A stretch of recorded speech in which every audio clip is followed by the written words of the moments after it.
110 question.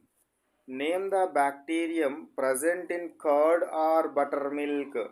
Curd లేదా butter మిల్క్లో ఉండే micro organism ఏంటిది? ఉండే బ్యాక్టీరియా ఏంటిది? అది మైక్రో ఆర్గానిజం బ్యాక్టీరియా. ఆ బ్యాక్టీరియా ఏంటిది? అది ఆన్సర్ లాక్టోబాసిల్లస్. ఇక్కడ ఉంది కదా, లాక్టోబాసిల్లస్. ఇది పాలును పెరుగుగా మార్చడంలో సహాయపడుతుంది.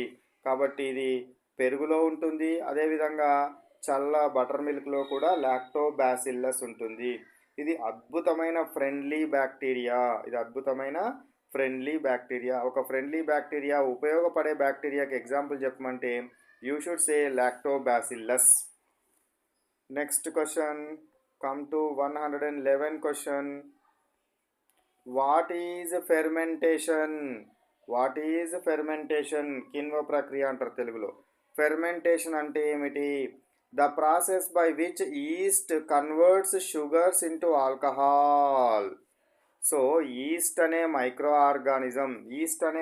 ఆర్గానిజం షుగర్స్ని దేనిగా మారుస్తుంది? ఆల్కహాల్స్గా మారుస్తుంది. చక్కెరను ఆల్కహాల్గా మారుస్తుంది. చక్కెరను ఏం చేస్తుంది? ఆల్కహాల్గా మారుస్తుంది. దీన్ని ఏమంటారు? ఫెర్మెంటేషన్ అంటారు. ఫెర్మెంటేషన్ అనడం జరుగుతుంది. ఇది ఫెర్మెంటేషన్ జరిపే ప్రక్రియ. ఏ ప్రక్రియ? anaerobic conditions means absence of oxygen. anaerobic condition లోపల ఇది జరపడము జరుగుతుంది. ఇందులోపల ఈ ఫెర్మెంటేషన్ ప్రక్రియలో రిలీజ్ అయ్యే గ్యాస్ ఏం గ్యాస్ అంటే కార్బన్ డయాక్సైడ్ గ్యాస్. ఏ గ్యాస్ రిలీజ్ అవుతుంది? కార్బన్ డయాక్సైడ్ గ్యాస్ రిలీజ్ అవుతుంది. దాంతోపాటు ఆల్కహాల్ ఫామ్ అవుతుంది. Next question, 112 question. What is vaccine? Vaccine అంటే ఏమిటి?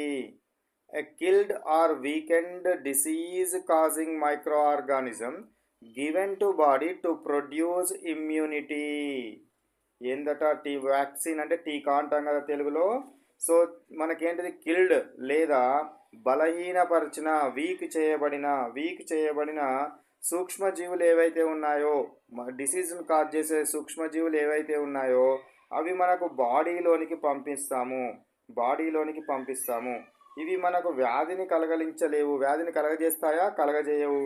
కానీ ఇమ్యూనిటీని పెంచడానికి ఉపయోగపడుతుంది. అర్థమైందా? ఇక్కడ ఏందో మన బాడీలో సెల్ఫ్ డిఫెన్స్ సిస్టమ్ ఉన్నది. ఆ సెల్ఫ్ డిఫెన్స్ సిస్టమ్ ద్వారా మనకి ఏమవుతుంది? మనకు బాడీలో ఇమ్యూనిటీ పవర్ కలుగుతుంది. అంటే వేరే వచ్చే మైక్రో ఆర్గానిజమ్స్ చంపేస్తుంది. మనకు మంచిగా యాక్టివ్ ఉన్న మైక్రో ఆర్గానిజమ్స్ బాడీలోనికి వచ్చినాయి అనుకోండి, మన ఇమ్యూన్ సిస్టమ్ వాటిని చంపలేకపోతే మనకు అనేక రకాల వ్యాధులు వస్తాయి.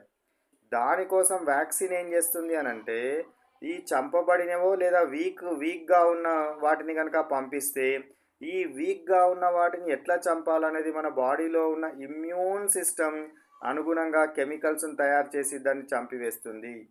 అట్లా చంపివేయడం కోసము మనము వ్యాక్సిన్స్ని తీసుకోవడం జరుగుతుంది. అందరం వ్యాక్సిన్ అంటాం, కానీ వ్యాక్సిన్ యొక్క రోల్ ఏంటి, వ్యాక్సిన్లో ఏముంటుంది అనేది చాలా చాలా చాలా చాలా ఇంపార్టెంట్.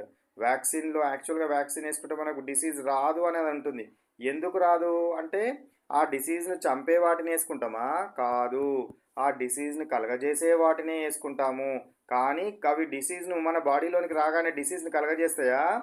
చెయ్యవు. ఎందుకు కలగజేయవు అంటే అవి వీక్గా ఉన్నాయి కాబట్టి అనే విషయాన్ని గుర్తుంచుకోవాలి. ఇది బాగా ఎక్స్ప్లెయిన్ చేయగలగాలి. నాకు సాటర్డే క్లాస్ వచ్చినప్పుడు మాత్రం ఈ క్వశ్చన్ కంపల్సరీ అడుగుతాను. సాటర్డే వస్తాను కదా మనకు సాటర్డే సూపర్విజన్ క్లాస్కి వచ్చినప్పుడు మాత్రం చెప్పాలి.